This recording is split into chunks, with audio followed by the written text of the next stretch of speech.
Asalaamu calaykum waraxmatullaahi tacaala wabarakaatuhu walaalaha garbahayga oo kusoo dhawaada wehelkii dunida iyo waxtarkii bulshada.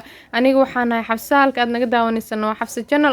Barnaamijkan waxaa idin soo gudbisay islaaniga walaashin Xafsa Sayid. Soo dhawaada meel kasta aad joogtiin daafaha caalamka iyo gobolada Soomaaliya. Waxaan rajeynayaa inaad caafimaad qabtaan, isku soo noqoto wanaagsan. Aad baa idinku xiisay. Waxaa inoo soo socday kitaabkeeni baro boqol xadiis ee juskiisii labaad iyo casharkeeni toddobaad. Insha Allah intaan muuqaalka u gudgelin waxaa ka codsanayaa dadku cusub tahay inaad subscribe noo saarto oo share gareyso asxaabtaada si ay ugu faa'iideystaan. Nabiga sallallahu alayhi wasallam wuxuu dhahay waxaad naftaada la jeceshahay la jeclo walaalkaaga. Kusoo dhawaada maanta iyo muuqaal cusub iyo darsigeeni toddobaad biidhnillah.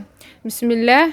عن أبي هريرة رضي الله عنه أن رسول الله صلى الله عليه وآله وصحبه وسلم سئل أي عمل أفضل فقال إيمان بالله ورسوله قيل ثم ماذا قال الجهاد في سبيل الله قيل ثم ماذا قال حج مبرور متفق عليه.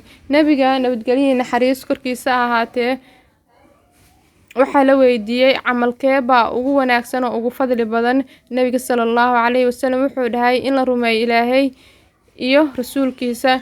Kadibna waxaa la dhahay maxaa xiga in Ilaahay dartiisa loo jihaado. Kadibna maxaa xiga ayaa la yiri wuxuu dhahay xajka oo loo baara sameeyo oo sida nabiga u gudan jiray loo guto. insha Allah waxaan rajeynayaa inaad wax badan ka fahanteen aadna sii gaarsiin doontaan asxaabtiina. aad baa idinku xiisay, isku soo noqod wanaagsan meel walba aad joogtaan. asxaabta nagu cusub ee hadda nagu soo biirta waxaan leeyahay soo dhawaada, gacmo furan, niyad saafiya iyo qalbi furan ku soo dhawaada. waxaan ahay walaalo ku midooba khayrka iyo wanaagan. waxaan rajeynayaa inaan noqono kuwa mar waliba khayrka is xasuusiyo, isku dhiirigeliyo insha Allah. muuqaalkiis xigay intaan ku kulmi doono waxaa idinka tegayaa sidaas iyo nabadgelyo. Assalaamu calaykum waraxmatullaahi tacaala wabarakaatuh.